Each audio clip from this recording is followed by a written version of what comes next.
this chapter is helpful to not only to the class 10 students, but class 9 and class 11 students also can get the benefit out of it. So they can have a look to this, and I have tried my best to explain it in a very simple way so that they can easily understand.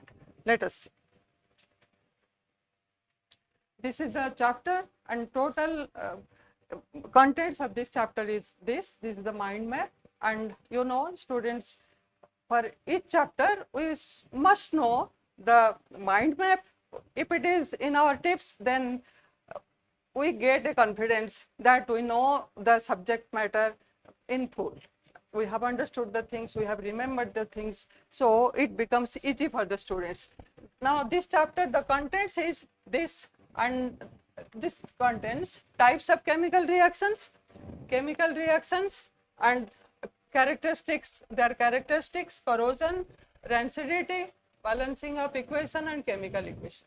Now in this video, I am covering this portions only, type of chemical reactions, and type of chemical reactions, it is always associated with these chemical changes, characteristics we will see. The characteristics of these chemical reactions, it must have a change. That means either it may be a change in state, it may be change in color, or there is evolution of gases or formation of precipitate. So from different experiment, we can see the different types of chemical reactions. Now in this in order to remember easily, you see there are 5 types of chemical reactions. Combination reaction, you see, combination reaction, decomposition reaction, displacement reaction, and double displacement reaction, and redox reaction. Okay, CDDR, or you can easily remember CDQR.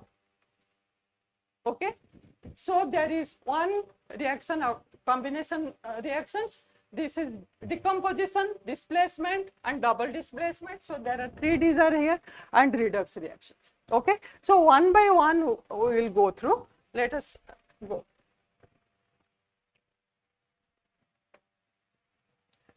These 5 activities I am going to discuss in this video. There are 5 reactions, 5 experiments I am going to discuss.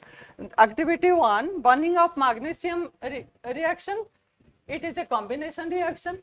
And activity 2, adding potassium iodide solution to lead nitrate solution. We will observe what is happening there and what is the type of reaction and what are the color and what are the reaction conditions. Everything we will see in a very simple way. Activity 1.4, formation of slaked lime, and this is activity 1.5, heating of ferrous sulfate crystals. Let us see in detail one by one. These are all your NCERT syllabus activities. There are 11 activities in your syllabus. In this video, I am going to discuss 5 experiments, and in another video, I am going to discuss the rest of this. Now, activity 1, you see, this is the burning of magnesium ribbon in air. Okay. Now, this is your magnesium ribbon. Okay. And when it is burnt by the Bunsen burner, you will see the reaction is Mg plus O2, it gives your magnesium oxide. That means it is a combination reaction number 1. It is also oxidation reaction because it is combining with oxygen and giving magnesium oxide. So you can tell it is a chemical combination reaction or it is also an oxidation reaction. Now what happens when magnesium ribbon is burnt? You see, we will take this ribbon straight, we will clean this, otherwise there will be deposition of magnesium oxide on the surface. So we have to remove this to get the pure magnesium ribbon, which is bright in color. And if it is burnt with bright white flame.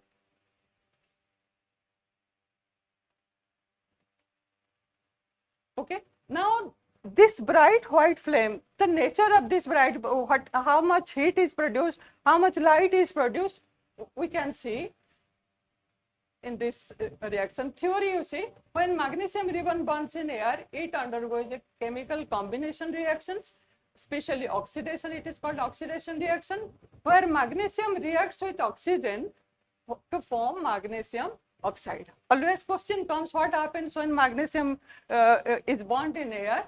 you can write the simple products, that is magnesium oxide. This is your reactions, detailed reactions. Now magnesium solid, when reacts with oxygen gas, it gives magnesium oxide solid and energy. Now there is the bifurcation of this energy. Some energy is seen in terms of heat and some energy in terms of light. Okay, this energy, there are two forms, because you will see when it is burnt, a bright white color you will see, that is your light. Okay, but when you will come in contact with this from the distance, you have to check it, you will feel its heat. So how much heat and how much light is produced? Here you see the ignition temperature, that means when you are heating, it is not ignited immediately. If the ignition temperature, it attains the ignition temperature, then only magnesium ribbon will burn. Now this ignition temperature for magnesium ribbon is 500 to 600 degrees centigrade. It can vary depending on the atmospheric and other conditions. Atmospheric conditions, for example, if you are in the dry atmosphere, or if the atmosphere, if it is humid, then temperature may vary. You can see just an example. Suppose you have taken a wooden piece. If it is completely perfectly dry, it will ignite very easily. But if it is some humid is there, some it is water particles are there, then it will be difficult for wood to burn. Now once ignited, magnesium burns an extremely high temperature attaining 3100 degrees centigrade. It becomes very high temperature. Okay. Now nature of change, the theoretical points. The burning of magnesium is a chemical change because it is a new substance, magnesium oxide. You see, in a chemical change we have seen there is a change in the state, change, it may be there is maybe change in the color, there may be evolution of gases, evolution of heat, absorption of heat. There are different symptoms are there, different conditions are there, different observations are there, you will see. Reactions type, we have already told that it is a combination reactions where two elements, magnesium and oxygen, combine to form a single compound, that is your magnesium oxide. Okay, it is a redox process. Redox means there are two reactions, reduction and oxidation. Okay, reduction and oxidation. Reduction is the gain of electron and oxidation is the loss of electron, and gain of oxygen is also the oxidation reaction. Here magnesium oxide, if you are taking in the elemental state, magnesium oxidation state is 0, elemental state oxygen, its oxidation state is 0, but when it is combining to give magnesium oxide, it gives +2 and -2, so it is oxidized, it is reduced. So it is a redox process. Okay, magnesium acts as a reducing agent because it is a highly electropositive and it can give electrons easily. Then product properties. Now when it is heated, we have seen magnesium oxide is formed, and this is the product. Now what is the nature of this product? The nature of this product is it is basic in nature. It is basic in nature because when dissolved in water, it forms magnesium hydroxide, which turns red litmus paper blue. By the litmus paper, we can check whether it is acidic nature or basic nature, and you know red to blue means your basic nature and blue to red is acidic in nature. Energy release, this is also important, you see. The reaction releases approximately 601 kilojoule per mole with about 10%. This is 10% of the combustion energy and release as visible light.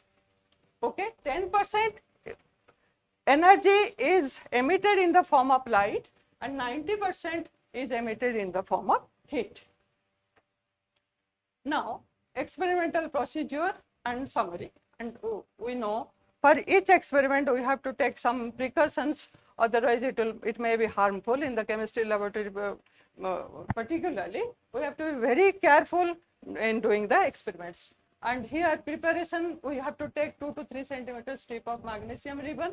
With sandpaper we will clean it, remove the protective layer. Why it is clean? Question is asked why it is clean. It is to remove the protective layer of basic magnesium carbonate, which is formed due to the reaction of atmospheric oxygen and your carbon dioxide, moisture, etc. In the air. Then combustion. Hold the ribbon, tongues, heat it over the Bunsen burner flame until it ignites. Now we have to keep certain distance. We cannot be very close, and while burning we have to take some precautions like using goggles or keeping the distance. This is very important. Observe the bright white flame and collect the resulting white ash, magnesium oxide, on a watch glass. Testing, as you know, add some, if it is watch glass, take some magnesium oxide, add water. It will be magnesium hydroxide, which is basic in nature. Okay, and it will turn red litmus paper blue. Okay, this also question comes that what is the nature of the magnesium oxide, what is the nature of the product formed. So you can very well remember and write. Safety precautions, we can use dark goggles and do not look directly. These are the things, and avoid inhaling. 2-3 precautions we have to take. Then activity, second activity, adding potassium iodide solution to lead nitrate solution. What happens? Here, lead nitrate solution, this is your colorless, no color. And this potassium iodide solution, though in this figure it looks light brown color or orange color, but really it is not that color, it is really colorless solution. Colorless potassium iodide, pure potassium iodide, colorless, pure Ki solution is colorless, but it turns light yellow or brown color when it is exposed with oxygen or air for some time, and the exposure, if it is more, then the darkness will be more, because there will be liberation of, here you have taken potassium iodide solution, means water will be definitely there, and here you are getting iodine. Okay, in this reaction, potassium iodide plus water plus oxygen, it liberates iodine. Okay, and this liberated iodine imparts some color to this solution. That's why it becomes this color. It is not purely colorless as it has been shown here. And here you see this iodine, and here potassium iodide, it gives potassium plus I minus. There is plenty of I minus also in your system. Now this iodide and iodine, they combine to give I3 minus. Okay, this imparts color to this solution. So liberated iodine in the form of I3 minus, it gives color yellow to brown. Here you see lead nitrate reacts with Ki, it gives lead iodide. Now when these two solutions are added in a test tube, you will see lead iodide is formed, and you see lead iodide is yellow in color, and potassium nitrate you will get. In the question also it comes, when it is added, what type of precipitate is formed, name the precipitate and name the color of the precipitate. So you can very easily remember, because I have already mentioned it in this yellow color, you can remember for your easy remembering. When lead nitrate solution is mixed with potassium iodide solution in a test tube, yellow precipitate is formed, and you see, if you are writing in the word equation, you will write like this: lead nitrate plus potassium iodide, it gives lead iodide plus potassium nitrate. It is colorless, but here it is bright yellow precipitate. Okay, potassium nitrate is colorless. Balanced chemical equation is this. Now for the class 10 students, I will again tell that sometimes word equation is given and you are asked to balance the equation, you are asked to write the precipitate, you are asked to write the products of the reactions. So you have to remember the symbol of the elements It is very, very important. Otherwise, it is not possible to symbol. You have to remember the symbol of the elements of the radicals. This is your radicals. You see nitrate. You have to remember that it is nitrate. You have to remember this is lead, Pb. Otherwise, you cannot write PbNO3. Now again, this factor 2. Lead nitrate, you know, PbNO3 you can write. But why this factor 2? Because you have to remember the valency also of the elements and charge of the elements. Nitrate has charge -1, it has charge +2. So the cross, you can write this equation formula like this. So in order to write the formula correctly, you have to remember the symbol valency very, very carefully you have to write. Because, for example, if I am if I am taking carbon and oxygen, okay, why it is important, I am just giving you tips. Carbon and oxygen. If you are writing capital C, small o, okay, if you are writing, there are two choices. If you are writing in this way, okay, C, O, these two are not same. You have to see whether we have to write in small or capital. That is also important. Not only just simply remembering that this is your cobalt, this is your carbon monoxide. They are different. Though it contains your carbon and oxygen, this is C, carbon and oxygen, this is C and O. I am not telling you with carbon and oxygen, this is C and O, okay? And carbon monoxide, this is also C and O, but C and O, here C and O, this is cobalt, but C and capital O, this is carbon monoxide. This is difference in the chemistry, you have to be very careful. Now, we have seen these equations, we have seen the experiment, okay. So, let us go to the next slide. Here, types of reaction, here it is a double displacement reaction, because you have seen that lead nitrate, we have seen here, you see why it is called double displacement reactions. Here you see lead nitrate Ki, okay. Nitrate is displaced by iodine and here I minus is replaced by your NO3. So this is your double displacement reactions, okay. So don't confuse. It is a double displacement reaction. It is also a precipitation reaction because it is a very good precipitate you are getting in these reactions. So it is also a precipitate. Nature of the precipitate, I had told you that in the reactions you will get different types of observation. Either you may get the precipitate, you may get evolution of gases, there may be your heat transfer, evolution of heat or absorption of heat or color change. So there are different types of changes you will mark if it is a chemical change, okay. Fresh solution, we have to take fresh solution, colorless potassium iodide. It is freshly if you will take, both are colorless, lead nitrate and Ki, both are colorless, but when you are adding both the solutions in a test tube, you will get a very, very bright yellow precipitate, okay. Next, third experiment, the formation of hydrogen gas by the action of zinc and dilute sulfuric acid. Now here you see we have taken the metal zinc plus dilute sulfuric acid,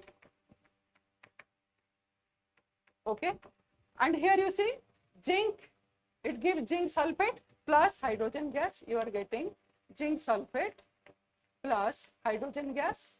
Now why it is not 2? Zinc, it has +2 charge, it has -2 charge. So here zinc, only zinc sulfate we will write in this way. Zinc sulfate plus hydrogen gas, and this is evolved, this hydrogen gas, there will be evolution of hydrogen gases. So here you will see there will be evolution of gases, hydrogen gases, which can be detected by if you will show a matchstick, you will see that there will be pop sound, it will show that it is hydrogen gas. Then this is the complete reactions, okay. Always these questions are asked, write the complete reactions. Now sometimes question is asked, zinc plus sulfuric acid gives zinc sulfate plus hydrogen. If instead of zinc, if we will take copper plus H2SO4, now what will happen? If can you tell? Or simply you will write copper sulfate plus hydrogen. If you are simply you will write copper sulfate plus hydrogen, it is wrong, because copper cannot displace hydrogen. Zinc is more electropositive, so zinc produces hydrogen gas when it is reacted with sulfuric acid. Copper cannot displace hydrogen, so this reaction is not possible. Okay, so any metal cannot react in the same manner. We have to know the nature of the elements and how it reacts. We cannot generalize the system. You have to be very careful. Reactants: zinc, a solid metal, and it is sulfuric acid. Aqueous solution we are taking, product we are getting zinc sulfate and the hydrogen gas. Observation: zinc granules dissolves. Now you see, when zinc is reacting with sulfuric acid, gradually zinc will dissolve. Zinc will dissolve and it is a solution, it is aqueous solution. Here it is soluble. Zinc sulfate, it is aqueous solution plus hydrogen gas, it will be evolved. Okay. Next activity, formation of slaked lime from quicklime. You see, calcium oxide, this is your combination, it is a combination reactions. Okay, quicklime formula, it is also asked, what is the formula of quicklime? Quicklime, calcium oxide, and when it is, what is the activity? Quicklime, slaked from quicklime, formation of slaked lime. What is formed in these reactions? Here we have taken quicklime, okay. When it reacts with water, it gives calcium hydroxide plus heat, because it is an exothermic reaction. It is an exothermic reaction. Exothermic reaction means heat released. Heat released. Okay.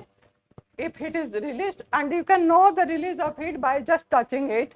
If you are touching it, you will feel it is hot. Okay, exothermic reactions, and this is the product. Always this comes in the exam, please remember. Then this is the reactions: calcium oxide plus water liquid, it gives calcium hydroxide plus heat. And what are the observation? There will be sound, hissing sound, beaker becomes hot, and white slaked lime will be formed. Reaction associated with the release of heat energy, it is called exothermic reaction. It is also question comes, what is exothermic reaction? What is endothermic reaction? Endothermic reaction means absorption of heat. Absorption of heat. Okay, we will see different reactions where the absorption of heat takes place. These are the things. Then next, heating ferrous sulfide crystals in boiling tube. Now you see, while writing the formula, again I am telling that you should be very careful. Suppose question is asked ferrous sulfate, and question is asked, write the formula ferrous sulfide crystal. Okay, they are different. If question is asked only ferrous sulfate, you are writing this ferrous sulfate. But when you are writing ferrous sulfate crystals, you have to write it contains water. It contains water. Now question is, how many waters? Copper sulfate, if I am taking copper sulfate, it also crystal. Copper sulfate only molecular formula copper sulfate. If crystal form you are writing, you will write it contains water. Now, according to the nature of the crystal, the water of crystallization, number of water of crystallization will be also different. Here ferrous sulfate, it contains 7 water, and here it contains 5 water. Suppose in the exam class 11, you will see the mole ratio and mole fraction, these are asked.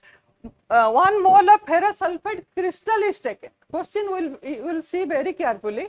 1 mole of ferrous sulfate is taken or 1 mole of ferrous sulfate crystal is taken. If ferrous sulfate crystal, then you have to add 7 water. If it is copper sulfate crystal, you have to add 5 water extra. Otherwise, question will be, your answer will be wrong. Okay, when ferrous sulfate water, this is your green in color, this is green crystal. Now here you see why it is green crystal, why it is green color, because it contains ferrous.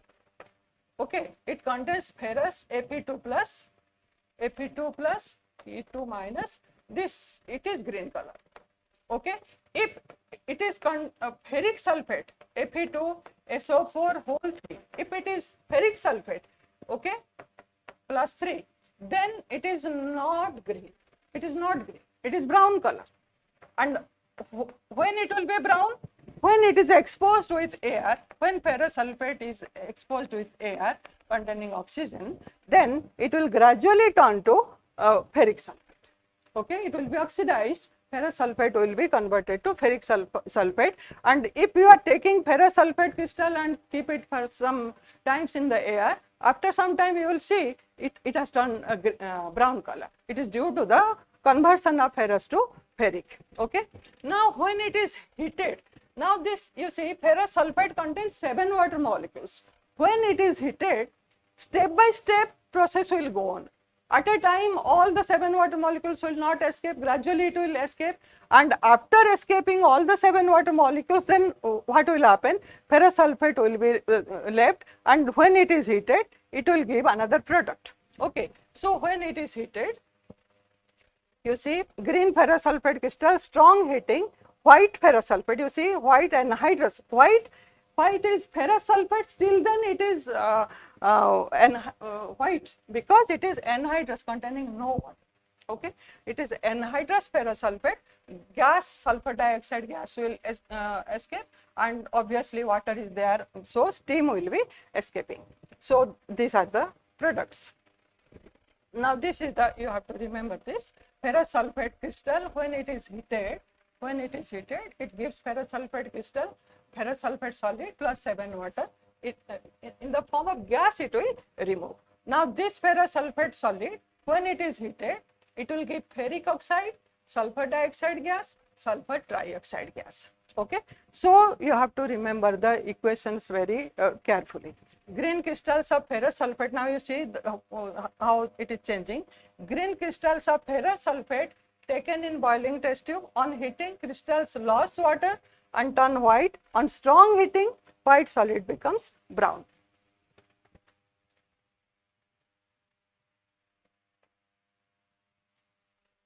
Okay.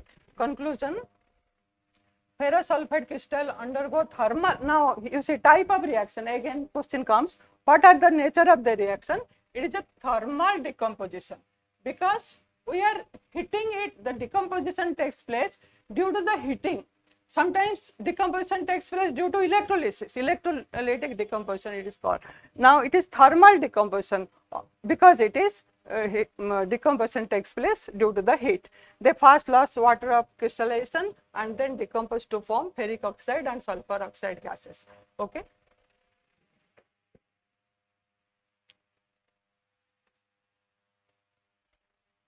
So these 5 experiments we have discussed. Now I think it is very easy to you to understand and to remember the things, and it is obviously helpful to the class 9 student, 10 students and 11 students. So please go for the second video containing the rest of the experiment. That is 5 experiment I have covered it now. The rest 6 experiments we will discuss. That will also be very helpful. Why I am telling class 9 students? Because some students, they complete their courses before going to the class 10. It will be very helpful. Then number 2, students are going to the dummy classes, dummy schools. They are not getting proper guidance, proper lecture in the class. So obviously this will be very helpful. Sitting in the home, they can easily understand the easily remember the mind map in the first slide what I had discussed, and how quickly and how easily you can remember the tips. So thank you very much.